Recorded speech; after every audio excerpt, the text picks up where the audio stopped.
Құрметті достар, Q-Start бағдарламасы бүгін бізде тақырып Іле ауданы. Осы тақырып бойынша біздің алғашқы қонағымыз келіп қалды. Студиямызға таныстырып өтсең, Айнар. Таныс болайық. Іле ауданы ішкі саясат бөлімінің басшысы Мұрат Тоқашбаев мырза бүгін бізде қонақта. Қош келдіңіз. Қайырлы күн, қош Қалай көрдік. қалыңыз? Ат көлік аман жеттіңіз бе біздің студияға? Қош көрдік, қайырлы күн. Рахмет. Сіздерге бүгін ат көлігіміз аман келіп қалдық. Іле ауданы елімізде қазір қарқынды дамып жатқан осы Алматы облысының бірегей аудандарының бірі. Енді қазіргі даму бағыты қалай болып жатыр, қандай бір жаңалықтар, жобалар, тың өзгерістер орын алып жатыр, содан бастасақ. Рахмет сұрағыңызға. Дұрыс айтасыз. Енді Іле ауданы біздің Алматы қаласына жақын орналасқан аудан. Біз биылғы жылдың 8 айында бірқатар бағыттар бойынша өсім көрсеттік. Өздеріңіз білесіздер, Іле ауданының басты жаңағы ерекшелігі ол өнеркәсіп саласы, өндірістік салалар бізде көп. Енді Іле ауданы әлеуметтік экономикалық тұрғыдан қазір қолайлы, тартымды, жаңағы өмір сүруге қолайлы аудандардың біріне айналып келе жатыр. Сондықтан біздің негізгі басты ерекшелігіміз ол экономика саласында ауыл шаруашылығы, содан кейін өнеркәсіп, орта және шағын бизнестер. Сол бағыттар бойынша қазір біраз өсім көрсетті. Енді Іле ауданы деген кезде 3 бағытты айтамыз ғой. Туристік бағыт, өндірістік бағыт, және де ең бастысы біздің ауданымыз мақтанатын ауыл шаруашылығы бар. Осы 3 саланың қайсысына көңіл көбінесе аударылуда басымдық беріліп жатыр? Бізде басымдық берілетін көбінесе ауыл шаруашылығы мен мына өнеркәсіп саласы. Өйткені өздеріңіз білесіздер, жаңағы мына басты әлеуеті Іле ауданының. Ол мына өнеркәсіп, өндірістік сала, ауыл шаруашылығы жаңағы бағытын дамыту, содан кейін мынау туристік жаңағы бағыт бойынша нысандарда. Ал енді Іле ауданы өздеріңіз жақсы білетіндей, бұл біздің Алматы облысының донор деп айтсақ болады. Өйткені Алматы облысының бюджетіне көптеген қаражатты жаңағы көп пайызын осы Іле ауданы құйып отыр. Сол жаңағы өндірістің, өнеркәсіптің арқасында және ауыл шаруашылық бағыты бойынша. Енді қазір өндірістік аймақ деп отырсыз, өңірдегі мына жас кәсіпкерлерде қолдау іздеп келетін шығар сіздерден, оларға арналған қандай жобалар бар? Жастарды қолдауға, жас кәсіпкерлерді қолдауға арналған. Әрине, дұрыс айтасыз, жастар біздің еліміздің болашағы, сондықтан жастардың ерте кәсіпке араласу ол біздің мемлекетіміздің экономикалық әлеуетін көтеруге үлкен зор ықпалын тигізеді. Біз жастарға көңіл бөлуіміз керек. Осы бағытта бұл жастарға көмек көрсету, оларды өнеркәсіпке, бизнес жасауға, өздерінің идеяларымен бөлісіп, соларды іске асыруға жұмылдыру, соның бәрі біздің қазіргі стратегиялық үлкен жоспарымыз, мақсатымыз десек қателеспейтін шығармыз. Енді Іле ауданы бойынша бізде қазір 60 мыңның үстінде жастар бар. Оның ішінде жаңағы өздеріңіз білесіздер, ниет санатындағылар деп бөлінеді. Жаңағы кәсіпкерлікпен айналысып жүргендер бар. Содан кейін волонтерлық жұмыстар, еріктілер жаңағы тобын құрып, солар арқылы, сол бағыт арқылы жұмыс жасап жүрген жастарымыз бар. Бізде қазір мысалы жұмыс бар дейтін жоба бар, содан кейін тәуелсіз елдің жастары дейтін жаңағы бағдарламалар бар. Мынау біздің өзіміздің Іле ауданында мысалы Мәнсап орталығы бар. Сол Мәнсап орталығы арқылы жастар өзінің жаңағы кәсіптерін ашуға, болмаса бос жұмыс орындарына орналасуға үлкен мүмкіндіктер бар. Жастарға арналған қазір орталықтар ашылып жатыр. Коуоркинг центрлер, жаңағы жастардың бизнеске деген, болмаса өздерінің идеяларын іске асыру туралы жаңағы жиналатын орталары бар.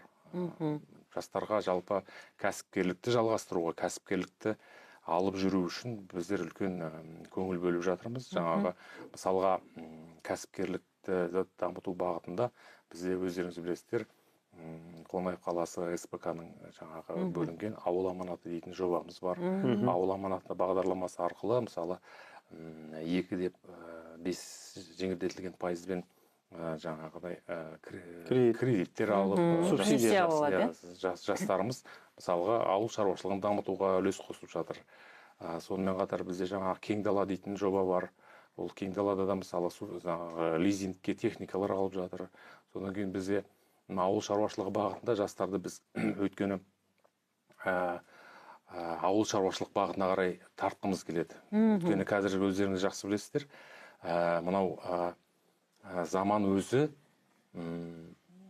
бір биік шыңға бергісіз өрлік бар. Ал кейде мысалы кісі баласы көрмеуге тиіс бір қорлық та бар. Адам өмірінің соңына дейін жететін біздің өзіміздің ішкі мақсатымыз, үмітіміз бар, сағынышымыз бар. Ал кейде дұшпан тұрмаған хайуанға тілемейтін зұлымдық пен қастандық бар. Осылардың бәрі шиеленісіп, астасып жатқан заманда өмір сүріп жатқаннан кейін, біз қазір жастарымызды көбінесе мынау қорғағыларыңыз келеді. Рухани жағынан ішкі жан дүниені байыту бағытында оларға жаңағыдай бағыт бағдар бергіміз келеді.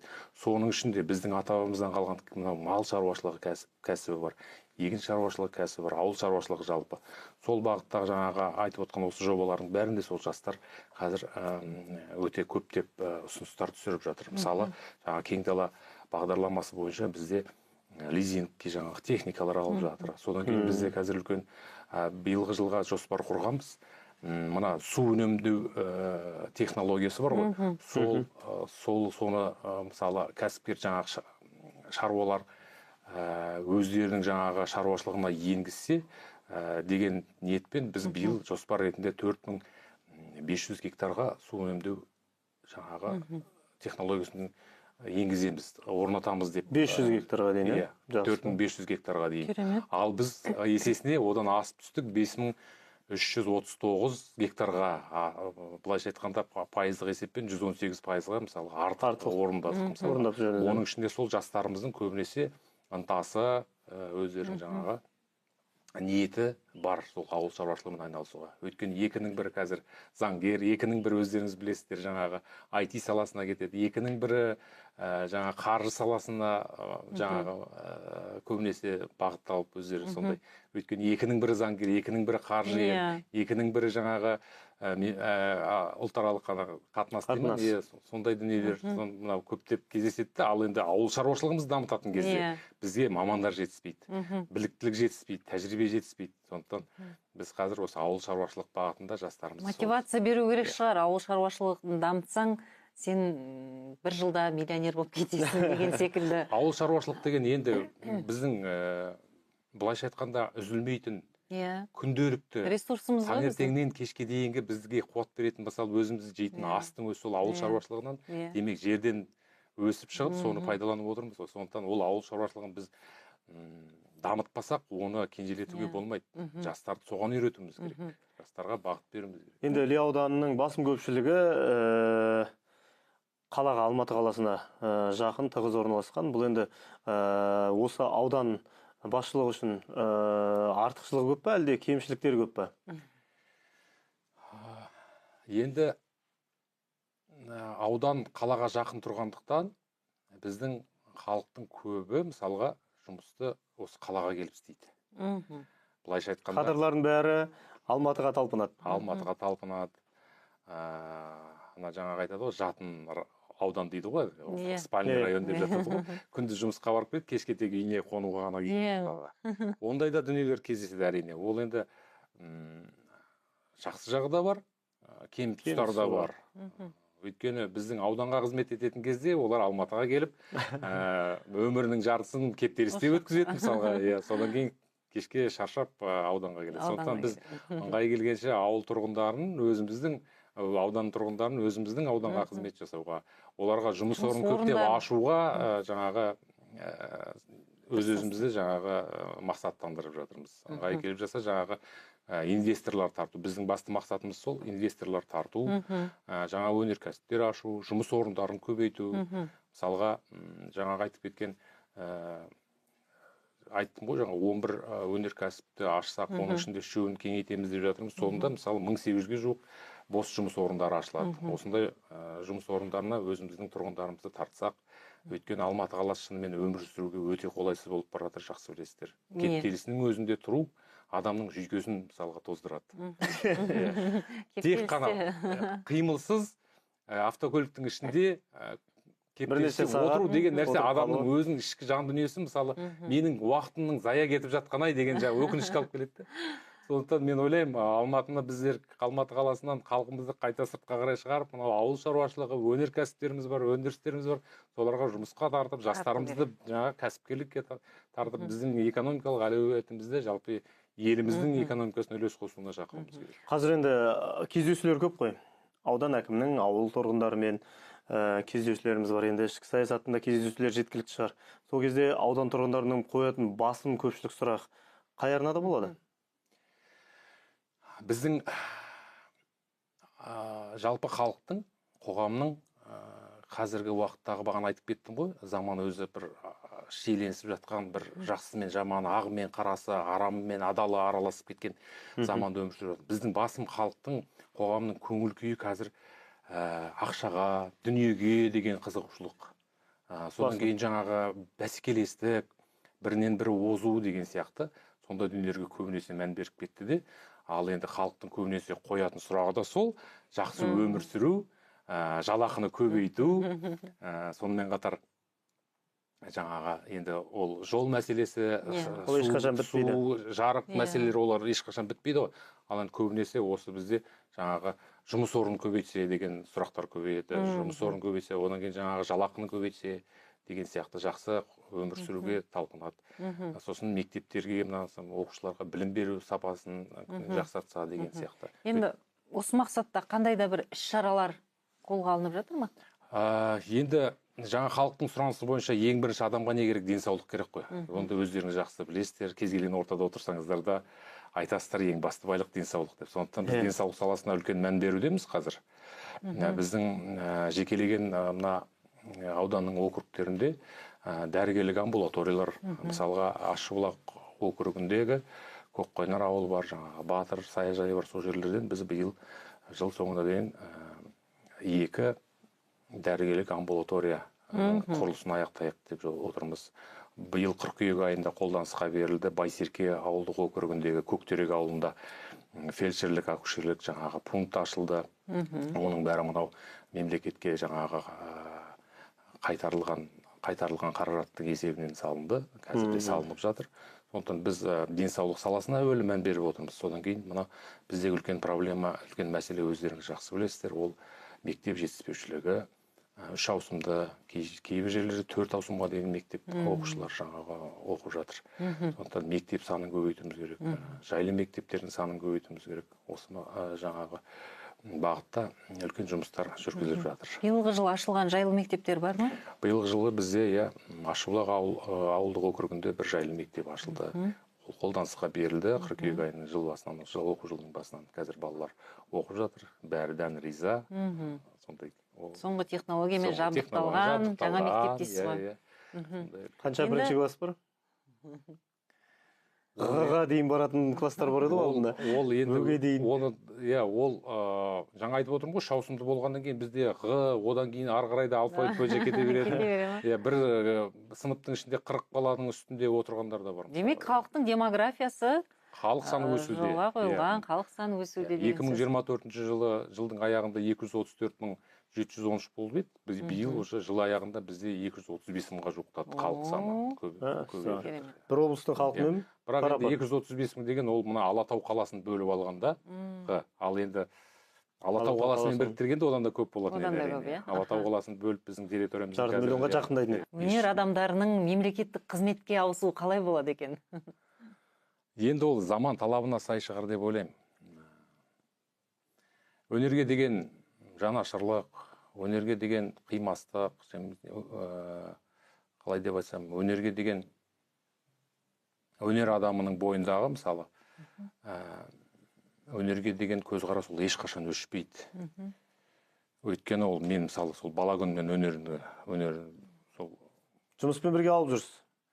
Ыңғайы келген кезде кабинетте өзіміздің домбырамды міндетті түрде домбыра тұрады. Өйткені уақыт болып жатқан жағдайда ол сергіту сәті болады дейсіз ғой. Күнделікті жаңағы келіп жатқан күнделікті көптеген ақпараттардан Кейде шаршаған кезде домбыраны алып бір сергітетін уақыттар болады өз-өзіңді. Ой, керек. Енді сізді сахнадан көрген кезде, теледидардан көрген кезде біздің аналарымыз ой, біздің Мұрат қой, неғып жоғалып кетті деп жатады. Қазір де іздеп жататын тыңдармандарыңыз, көрермендеріңіз бар шығар. Көрермендерім бар. Иә, мен жаңағы айтқан дүнием, сол мына өнер адамның бойында ол қанына біткен дүние ғой, өнер дейтін нәрсе. Ол ешқашан ұмытылмайды. Ол қанша жерден мемлекеттік қызметке кетсең де, қанша жерден кәсіпкер болып кетсең де, қанша жерден басқа мемлекетке ауып кетсең де, ол бәрі сенің қаныңда жүрген нәрсе. Ол ананың сүтімен, әкенің қанымен берілген дүние. Сондықтан ол нәрсені жоғалту, оны ұмытып кету деген нәрсе мүмкін емес. Жоқ, ұмытпайсыз. Бірақ өнер еркіндікте. Өнер еркіндікте. Сіз қазір таңғы 9 демей-ақ қойшы, таңғы 7-ден бастап кешкі 12 сағат бойы қазір кабинеттес, ел аралайсыз, елдің саяси мәселелесін шешесіз. Өнерге өкпе болды ма? Өнерге өкпе жоқ. Осы дәрежеге жеткізген сол өнер мысалға мені. Өнер арқылы мен көптеген елдің ең жақсы деген, ең мықты азаматтармен таныстырған мен сол осы өнер. Спорт саңлақтарымен, оның ішінде мына өнер майталмандары, одан кейін бизнес саласындағы жүрген біздің азаматтарымыз көп мемлекетіміздегі. Сосын мемлекеттік қызметтегі біздің ел басқарып отырған азаматтарымыз бар. Солардың бәрімен етене жақын мені байланыстырған осы өнер. Сондықтан өнердің мен үшін бағасы бәсі. Алдағы уақытта Мұрат Тоқашбаевты тағы да сахнадан көріп қалуымыз мүмкін, әрине. Өйткені мемлекеттік қызметкерлерге жаңағы сабақ беру және творчествомен айналысу жаңағы рұқсат етілген. Енді Қосқанат, Мұрат ағаның даусын сағынған көрермендер үшін бір қолқа салсақ. Мұрат ағамыздың даусын көрерменіміз ғана емес, мен де сағынып отырмын. Мұрат аға енді қолқаны салатын адамға ғана салады. Сондықтан енді бүгін бағдарламамызға осы Қонаев арнасына алғаш рет табан тіреп отырсыз. Қонақ кәде сұраймыз. Не айтасыз? Қандай ән шырқап бересіз? Енді біздің қолымыздан келетін қазір студияда ән шырқау.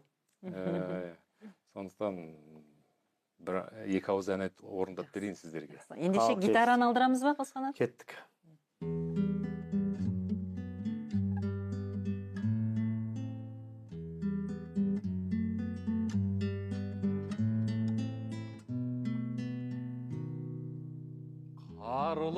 Қарлығаш әннің аты жырымда айтам, сүйген жар сүйіскен дос, сырымда айтам қарлығаш. Айныма асыл сәулем берген серттен, мен сендік, сен менікі, шынымда айтам қарлығаш. Ай-хау, құралай көз қолаң шаш, алма мойын қиғаш қас, сүйген сәулем қарлығаш. Құралай көз қолаң шаш, алма мойын қиғаш қас, сүйген сәулем қарлығаш.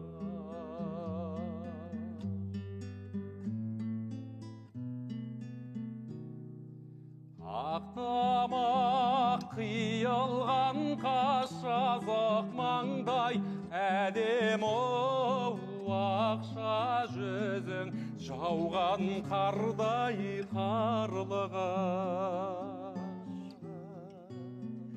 Жайдары еркелеген жарқын мінез, жарқ етсе жадыратар, жаққан шамдай қарлығаш. Ай-хау, құралай көз қолаң шаш, қиғаш, алма мойын қиғаш қас, сүйген сәулем қарлығаш. Қоралайы көз қолаң шаш, алма мойын қиғаш қас, сүйген сәулем қарлығаш, сүйген сәулем